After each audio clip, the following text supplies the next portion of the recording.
छत्तीसगढ़ से नक्सलवाद के पैर उखड़ने की अंतिम प्रयास तेज हो गए हैं। नक्सलवादियों पर फोर्स का हमला तेज होने के बाद लगातार समर्पण की खबरें भी सामने आई हैं। अब ऐसे में नक्सलियों के छत्तीसगढ़, महाराष्ट्र और मध्य प्रदेश डिवीजन यानी कि एमएमसी यूनिट की कमर टूट गई है। इस दौरान नक्सलियों की ओर से समर्पण के लिए गुहार लगाए जाने पर उन्हें एक पखवाड़े की मियाद दी गई थी, जो अब खत्म हो गई है। अब ऐसे में बीजापुर से फोर्स ने अपने नक्सली खाते में अभियान को तेज कर दिया है, जिसका नतीजा ये हुआ कि बीजापुर नेशनल पार्क एरिया में पुलिस और नक्सलियों के बीच मुठभेड़ में 18 नक्सली मारे गए। इसमें 10 लाख का इनामी नक्सली बिल्ला मुंगू मुड़ियम भी शामिल था। इस मुठभेड़ में केवल नक्सलियों को मार गिराने में ही सफलता नहीं मिली, बल्कि बड़ी मात्रा में उनसे असलहा, गोला बारूद भी बरामद हुआ है। जिला बीजापुर एवं दंतेवाड़ा का सीमावर्ती क्षेत्र में अभियान के दौरान अनेक बार माओवादी एवं सुरक्षा बल के बीच में रुक कर फायरिंग हुई। फायरिंग के उपरांत इलाका का सर्चिंग में जो माओवादियों का डेड बॉडी, आर्म्स एमुनिशन और अन्य सामग्री बरामद की गई। महिला माओवादी सहित टोटल 18 माओवादियों का डेड बॉडी सुरक्षा बल द्वारा रिकवर किए गए थे। उनमें से पीएलजी कंपनी नंबर 2 का कमांडर बिल्ला मुड़ियामी है। इस प्रकार टोटल 18 माओवादियों का डेड बॉडी रिकवर किए गए थे। इस दौरान हमारा 3 जवान जिनका गोली लगा शहादत हो गए थे।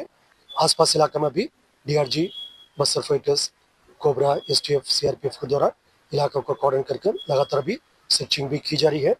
इधर नक्सलियों पर हो रहे अंतिम प्रहार से ये लग रहा है कि जल्द ही नक्सलियों की मध्य प्रदेश, महाराष्ट्र और छत्तीसगढ़ यूनिट खत्म हो जाएगी। बीजापुर की ओर से फोर्स के बना रहे दबाव में भैरमगढ़ एरिया कमेटी और बेंगलुरु एरिया कमेटी अब निशाने में आएगी। इधर नक्सलवाद के खात्मे के दावे एक बार फिर से कांग्रेस और भाजपा आपस में बटे हुए हैं। हाँ, लगातार ऑपरेशन हो रहे हैं और हमारे जवान मजबूती के साथ नक्सलवाद के खिलाफ में लड़ रहे हैं। कल के ऑपरेशन में हमारे डीआरजी के 3 जवान शहीद हुए हैं। हम उनको विनम्र श्रद्धांजलि अर्पित करते हैं, उनके साहस को नमन करते हैं और उनके परिवार को इस शोक को सहने की भगवान शक्ति प्रदान करें, ऐसा प्रार्थना करते हैं। और बड़ी सफलता मिली है। 12 जो नक्सली है वो न्यूट्रलाइज हुए। छत्तीसगढ़ के बीजापुर जिले में जो नक्सली और पुलिस के बीच में मुठभेड़ हुई और उसमें से 3 जवान शहीद भी हुए। सरकार कहीं न कहीं ओवर कॉन्फिडेंस में है कि नक्सली लगभग खत्म हो चुके हैं, 20% ही बाकी है। और जो कल का मुठभेड़ भी इसका उदाहरण है कि नक्सली अभी समाप्त नहीं हुए हैं। सरकार को सावधानी बरतने की जरूरत है। सरकार को ओवर कॉन्फिडेंस से बाहर रहने की जरूरत है। और जो नक्सली 18 नक्सली मारे फोर्स को बधाई, लेकिन सरकार को अतिरिक्त सावधानियां बरतने की आवश्यकता है। फिलहाल सरकार नक्सलियों को पुनर्वास के लिए पूरा मौका दे रही है। तय सीमा 2 दिसंबर तक तो नक्सलियों के लिए ग्रीन कॉरिडोर बनाकर उन्हें समर्पण का मौका दिया गया, लेकिन जैसे जैसे नक्सली खात्मे में डेडलाइन करीब आ रही है, वैसे वैसे समर्पण के लिए दिए जाने वाले मौके कम हो रहे हैं। अब फोर्स अंतिम प्रहार के लिए आगे बढ़ने की तैयारी कर रहा है। Bureau report, TV 24 news, Raipur.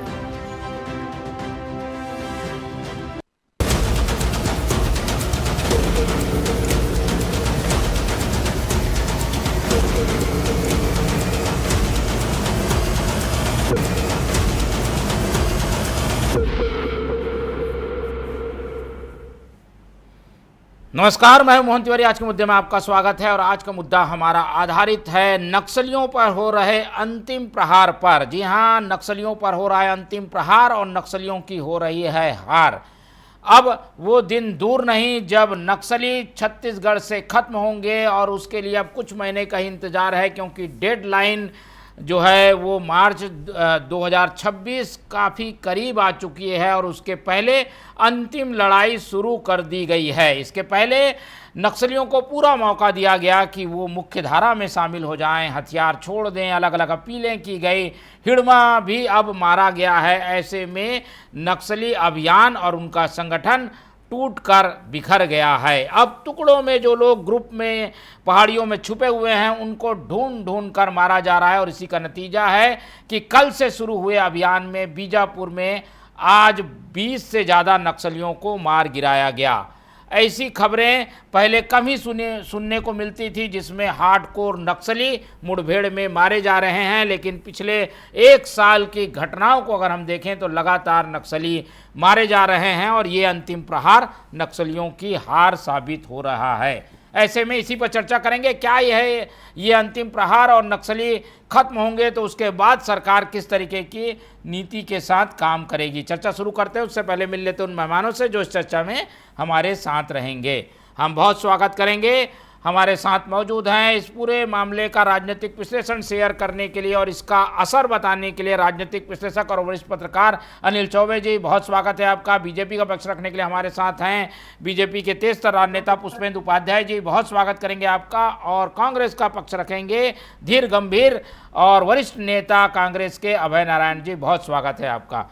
तो तीनों मेहमान हमारे साथ बने हुए हैं और जैसे कि हमने बताया कि नक्सलवाद खत्म हो ये सभी चाहते हैं, कांग्रेस भी यही चाहती है, बीजेपी भी यही चाहती है और ऐसा लग रहा है कि इस मामले में एक राय हैं और इसीलिए नक्सलवाद खत्म हो रहा है। तो अंतिम प्रहार जब हो रहा है तो अलग अलग राय जरूर सुनने को मिलती है, लेकिन उद्देश्य एक ही है कि छत्तीसगढ़ नक्सलवाद से मुक्त हो। एक एक करके बातें सुन लेते हैं सभी पक्षों के। कांग्रेस के से शुरुआत करते हैं और उनकी बात पहले सुन लेते हैं क्योंकि उन्होंने अपने बड़े लीडरों को नक्सल अभियानों नक्सल हिंसा में खोया है। अभय नारायण जी, अब उस राह पर है प्रदेश जिसमें नक्सलवाद खत्म होता दिख रहा है, छोटे ग्रुप्स हैं उनको भी अब टारगेट करके ख़त्म किया जा रहा है और कुछ दिनों की बात है नक्सलवाद ख़त्म हो जाएगा। इस खबर से कांग्रेस की ओर से क्या प्रतिक्रिया है? इस तरीके की खबरों को कैसे देखती है कांग्रेस?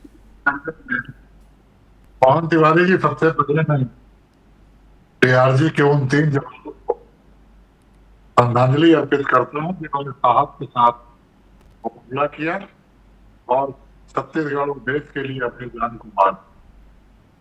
निश्चित रूप से जो मार्च की डेडलाइन है केंद्रीय गृह मंत्री की, उसकी ओर तो आगे हम बढ़ रहे हैं, मजबूती से बढ़ रहे हैं और लगातार मुठभेड़ में नक्सली ही मारे जा रहे हैं।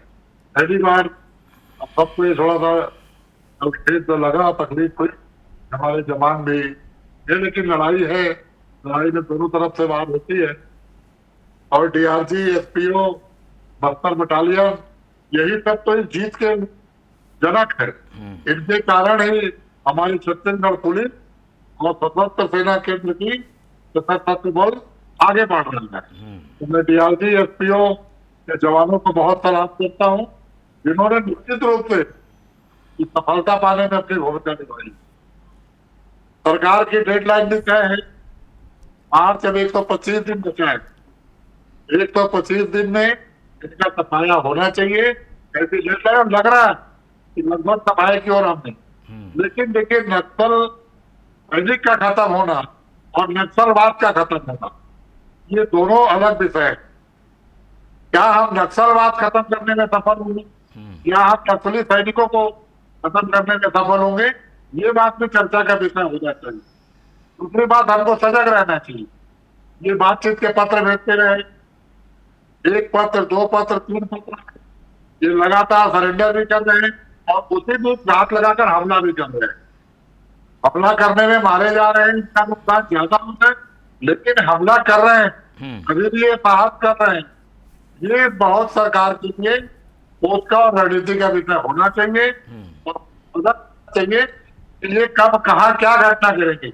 आपने कहा, अभी उल्लेख किया अपनी रिपोर्ट पे, कांग्रेस के नेताओं को हमने 32 लोगों को खोया, एक राजनीतिक यात्रा में खोया, सरकार हमको सुरक्षा नहीं दे पाई।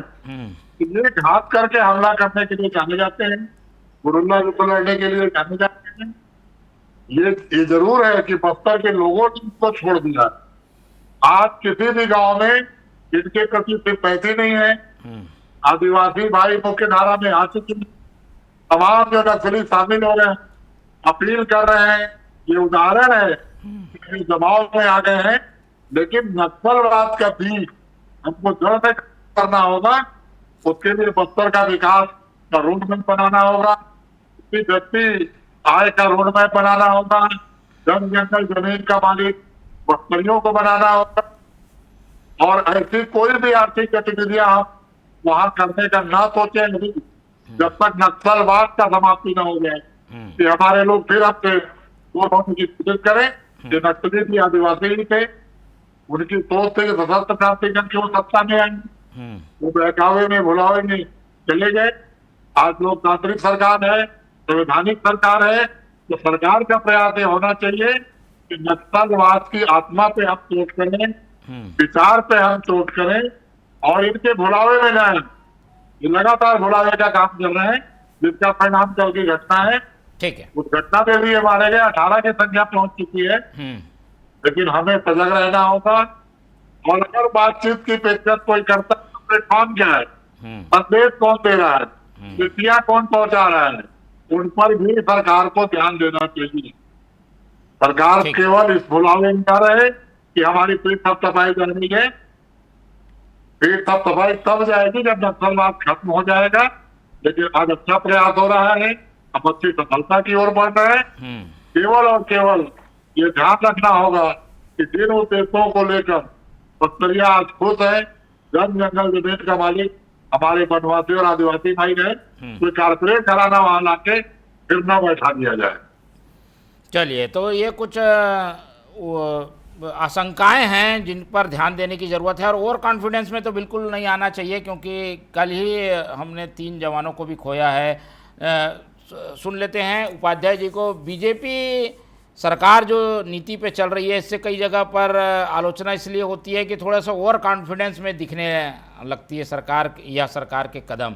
इन सब से बचते हुए नक्सलवाद को ख़त्म करना है, हमारा कम से कम नुकसान हो, इस पर ज़्यादा जोर होना चाहिए। क्या उस नीति को ध्यान में रखा जाएगा? कोई अति विश्वास में कोई काम तो नहीं हो रहा है उपाध्याय जी? भारतीय जनता पार्टी की सरकार नक्सलवाद के विषय में बहुत गंभीरता से काम कर रही है। मुझे आपको बताते हुए खुशी हो रही है कि अभी डीजी कॉन्फ्रेंस हुई थी, वहाँ पर भी तय हुआ है, और आदरणीय नरेंद्र मोदी जी, यशस्वी गृह मंत्री, देश के छत्तीसगढ़ के मुख्यमंत्री विष्णुदेव साय जी एवं विजय शर्मा जी के सामूहिक प्रयास से नक्सलवाद 31 मार्च 2026 को खत्म हो रहा है। सरकार एक एक मुद्दे को लेकर गंभीरता के साथ काम कर रही है। जहां पे भी नक्सल गतिविधियां हैं, सरकार अपने कहीं ना कहीं गुप्तचरों के माध्यम से उनका खात्मा कर रही है। 31 मार्च 2026 हमारे लिए बहुत बेहद खास दिन होगा।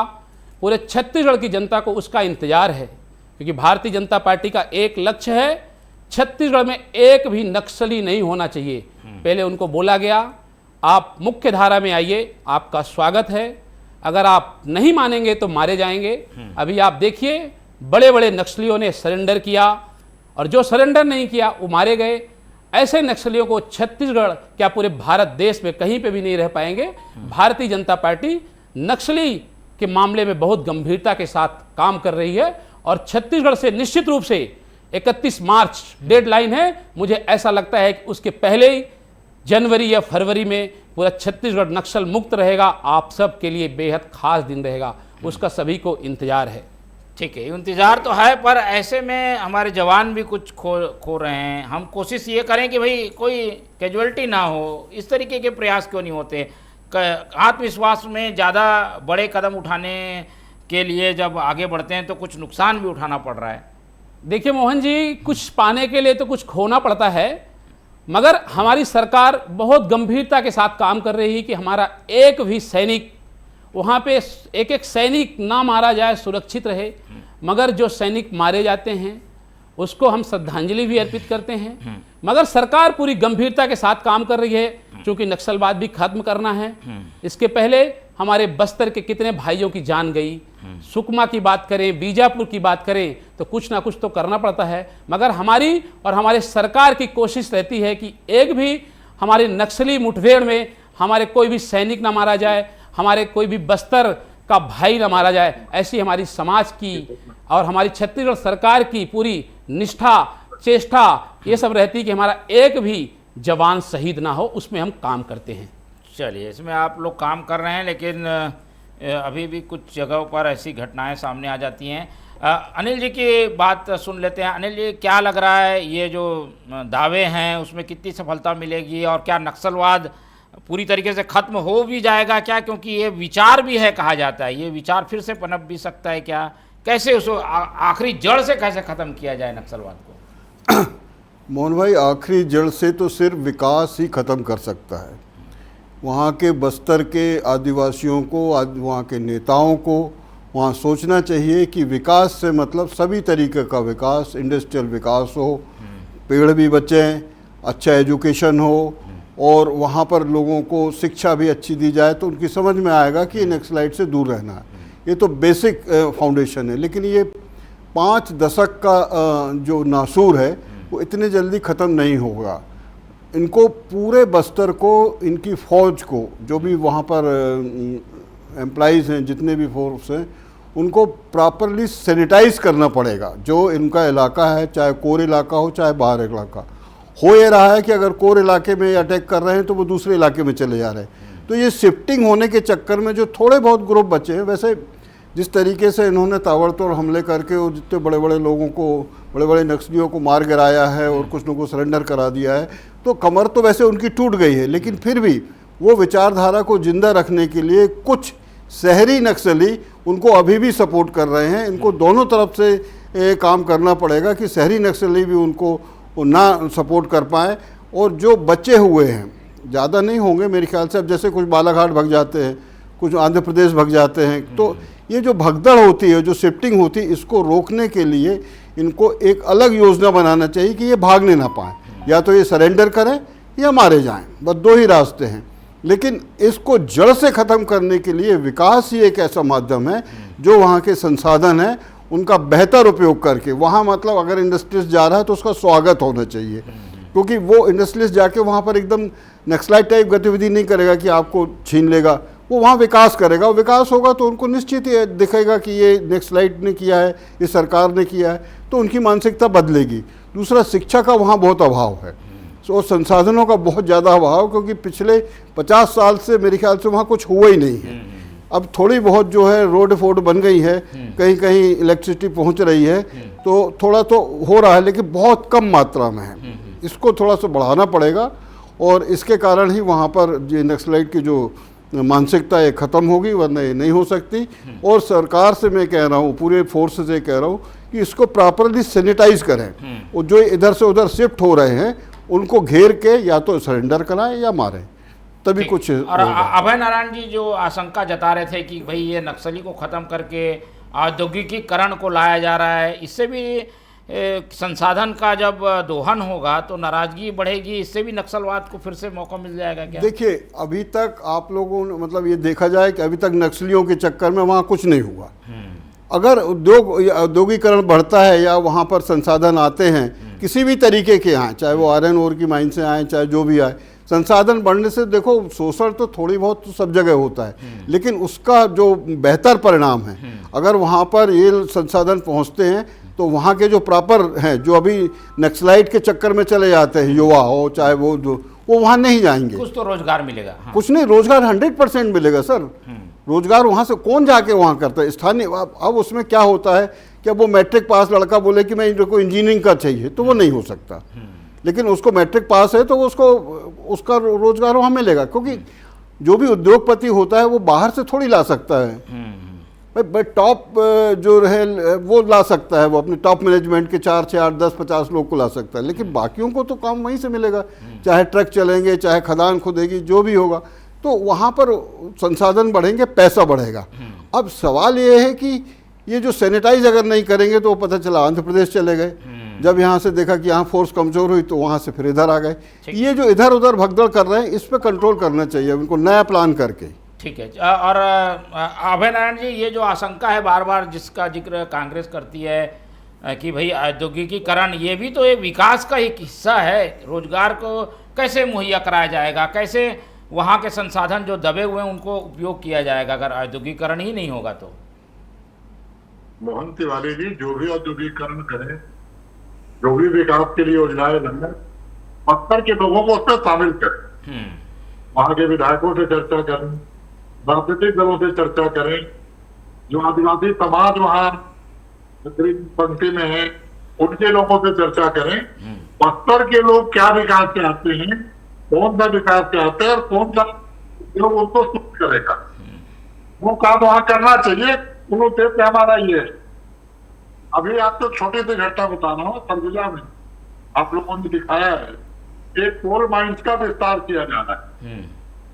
ग्रामीण वहां से हटते रहे हैं, 2016 से जमीन लाट कर देती है, लेकिन ग्रामीण काफी गए, लड़ाई लड़ रहे हैं क्योंकि ग्राम सभा में पास नहीं है।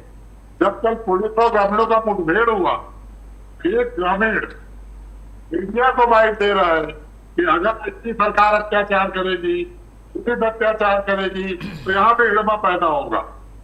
एक गांव का अनपढ़ लड़का जो अपनी जमीन बचाने के लिए कोयला मालिक से लड़ रहा है, कोयला खदान के मालिक से, वहाँ पुलिस का इंटरफेयर होता है, पुलिस के साथ पत्थरबाजी होती है और वो मीडिया को ये बयान जारी करता है और हिड़मा का नाम लेता है। ये सरकार के लिए, हम सब के लिए चिंता का विषय है कि हिड़मा हीरो क्यों है। बिल्कुल विकास करिए आप बस्तर के लोगों के हिसाब से, सरगुजा के लोगों के हिसाब से, जसपुर के लोगों के हिसाब से, व्यक्तिपरक विकास करिए। उनके जो उद्योग धंधे हैं, जो वनोपज है, उनके लिए तो फैक्ट्री लगाइए। 62 प्रकार के वनोपज को नस्ती पे खरीदने का काम भूपेश सरकार कर रही थी, इसलिए कि व्यक्तिपरक और उसका फायदा हुआ कि जब लोगों को व्यक्तिपरक विकास मिला तो लोग नस्लियों के पास जाना बंद कर दिए। सरकार सुविधाएं पहुंचाएगी, मूलभूत सुविधाएं, जिसमें शिक्षा बहुत महत्वपूर्ण है। अगर आप शिक्षा और स्वास्थ्य पर ध्यान देंगे, उनके प्रतिदिन की कमाई रोजी रोटी पर ध्यान देंगे तो नस्ली क्या कोई नहीं बरगड़ा सकता। ठीक है, चलिए कुछ चीजें हैं उपाध्याय जी, अगर उन चीजों को ठीक नहीं किया गया तो नक्सलवाद फिर से आ सकता है और ये सफलता केवल क्षणिक रह जाएगी अगर औद्योगिकीकरण के नाम पर वहां के लोगों को परेशान किया गया। देखिए, नक्सलवाद खत्म होगा तो स्वाभाविक रूप से वहां व्यापार के अवसर बढ़ेंगे, शिक्षा के अवसर बढ़ेंगे। छत्तीसगढ़ में बस्तर बहुत खूबसूरत है, वहां पर्यटन स्थल बढ़ेंगे, तो ये सब का विस्तार होगा तो कहीं ना कहीं वहाँ के हमारे आदिवासी भाई इस व्यापार में लगेंगे और उनका निश्चित रूप से विकास होगा। चाहे शिक्षा के क्षेत्र की बात करें, पर्यटन की बात करें और औद्योगिक क्षेत्र की बात करें। औद्योगिक क्षेत्र की बात करेंगे तो वहाँ उद्योग खुलेंगे तो वहाँ के लोगों को रोजगार मिलेगा, तो बहुत सारे लोग अपनी मुख्य धारा में आएंगे और सब अपने काम में लगेंगे। चूंकि अभी तक वहाँ नक्सलवाद था तो वहाँ कोई व्यापार स्थापित नहीं करते थे, पर्यटन नहीं जाते थे और रोजगार के अवसर भी नहीं होते थे। जैसे ही आतंकवाद खत्म होगा वहाँ पे छत्तीसगढ़ की पूरी जितनी भी पर्यटन स्थल है, बस्तर से खूबसूरत कोई नहीं है, वहाँ पे रोजगार के अवसर पैदा होंगे। लोग छत्तीसगढ़ के सब जगह जाके जमीन तो नहीं छीन ली जाएगी आदिवासियों की, ऐसी आदिवासियों की जमीन कभी नहीं छीनी गई है। ये तो क्या है कि कुछ लोग हैं, तथाकथित लोग हैं जिनकी बातें होती है और हमारी सरकार आदिवासी समुदाय के लिए विशेष रूप से बस्तर, बीजापुर, सुकमा के लिए बहुत संवेदनशील होकर काम करती है और उनको रोजगार के अवसर पैदा करती है। और हमारे बस्तर के भाई लोग यहाँ आते हैं, उनका IIT में चयन होता है, IIM में चयन होता है, सब जगह अपना हिदायतुल्लाह नेशनल लॉ यूनिवर्सिटी में वो सब पढ़ाई करते हैं। तो कहीं ना कहीं बस्तर क्षेत्र का विकास होगा, नक्सली मुक्त छत्तीसगढ़ हो जाएगा तो पूरा छत्तीसगढ़ विकसित होगा। छत्तीसगढ़ के लोग कहीं भी जाकर व्यापार करेंगे और अपना नाम रोशन करेंगे। ठीक है, और ये हिड़मा को महिमा मंडन जैसी चीज़ें हो रही है, सरकार इसे डिफेंड क्यों नहीं करती है? लगातार हम देख रहे हैं दिल्ली में चर्चा हो रही है, रायपुर में चर्चा हो जा रही है। ऐसे में ये प्रोपोगंडा जो फैलाया जा रहा है हिड़मा के नाम पर, इसे रोकती क्यों नहीं है सरकार? मुझे ऐसा लगता है कि हिड़मा ने कितने लोगों की हत्याएं की, ऐसे हत्यारे के अगर मान लीजिए ये फेवर में कोई व्यक्ति बोल रहा है तो उसको हम क्या बोल सकते हैं, ये बात आपसे छुपी नहीं है। दिल्ली में जो लोग हैं उनके समर्थन में नारे लगाते हैं, तो मुझे तो बड़ा वो लग रहा था कि आप भी आइए, है ना, आप भी नक्सली बनिए। हिडमा जैसे व्यक्ति के लिए अगर आप नारे लगा रहे हैं तो वाह, धन्य हैं आप लोग। आप लोगों को मैं क्या बोलूं, इतने भी आदिवासी भाइयों की हत्या हुई उसको कहीं आप नहीं बोल रहे हैं, और एक आतंकवादी को हमारी सरकार, हमारे सुरक्षा के जवान मार रहे हैं तो आपको तकलीफ हो रहा है। वहां तो आपको बोलना चाहिए छत्तीसगढ़ शासन ने कितना अच्छा काम किया है, ऐतिहासिक काम किया है, जवानों ने अच्छा काम किया है। ऐसे आतंकवादियों को और मारेंगे और उनके घर में घुस कर मारेंगे। ठीक, ये अंतिम लड़ाई को आप कैसे देखते हैं चौबे जी? ये तो सरकारी प्रयास चलेंगे, विपक्ष थोड़ा आलोचना भी करेगा, पर ये अंतिम लड़ाई में और क्या बेहतर हो जाए जिससे नक्सली खत्म भी हो जाए और चीज़ें ठीक बनी रहें? देखिए, अंतिम लड़ाई में तो पूरे बस्तर को सैनिटाइज करना पड़ेगा, एक एक लोगों को।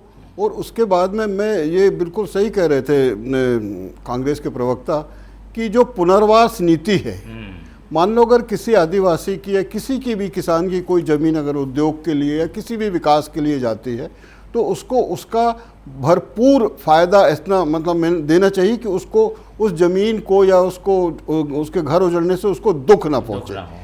यही सरकार की नैतिक जिम्मेदारी है, संवैधानिक जिम्मेदारी है।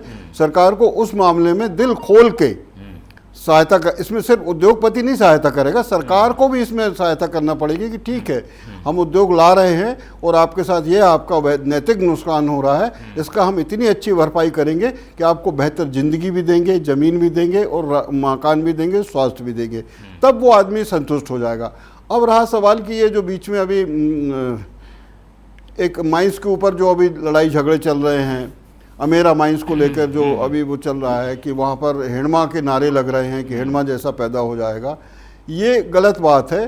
क्योंकि अगर वहाँ पर चूँकि 2016 से मामला चल रहा है तो वहाँ पर जो SCCL की माइंस है उन लोगों को भी गांव वालों के साथ बैठ के, वो ठीक कह रहे थे रूना कि गाँव साथ के बैठ के उनसे उनकी सहमति से उनका विकास करोगे तो संतुष्ट हो जाएंगे। वो थोड़ी सी बात, और बहुत ज़्यादा उसमें पैसा नहीं लगता, आप अरबों रुपए कमा रहे हो, वो थोड़ा सा पैसे में संतुष्ट हो जाएंगे। वो भी अगर नहीं दोगे तो फिर हिडमा पैदा होगा। ठीक है, ठीक है। तो कुछ चीज़ें हैं जिनको ध्यान रखने की ज़रूरत है। फिलहाल हम अगर दक्षिण छत्तीसगढ़ पर केंद्रित रहते हैं तो वहाँ से नक्सलवाद खत्म होता दिख रहा है, और इसकी वानगी यही है कि लगातार मुठभेड़ में नक्सली मारे जा रहे हैं, उनके हथियार जब्त हो रहे हैं। हम एक कमेंट्स और करूंगा मोहन भाई, एक सेकेंड। गांव मतलब ये जंगलों के नक्सलाइट के अलावा सरकार को शहरी नक्सलाइट का भी जो नेटवर्क है उसको भी ध्वस्त करना चाहिए, और जो लोग भी हैं उसमें उन पर भी कार्रवाई वैसे ही होना चाहिए, या तो वो सरेंडर करें या मारे जाएं। ठीक है, चलिए, तो इस पर भी ध्यान देने की जरूरत है। फिलहाल समय इतना ही है, चर्चा यहीं खत्म करेंगे। चर्चा में हमारे साथ अनिल चौबे जी जुड़े, उनका धन्यवाद। पुष्पेंद्र उपाध्याय जी ने समय दिया, उनका धन्यवाद। और अभय नारायण जी हमारे साथ बने रहे, उनका बहुत बहुत धन्यवाद। तो तीनों मेहमानों को धन्यवाद कहते हुए आज की ये चर्चा यहीं खत्म करते हैं, और आप लोग से रखते हैं उम्मीद कि आप लोग देखते रहेंगे TV24। रखिए अपना बहुत ख्याल। नमस्कार।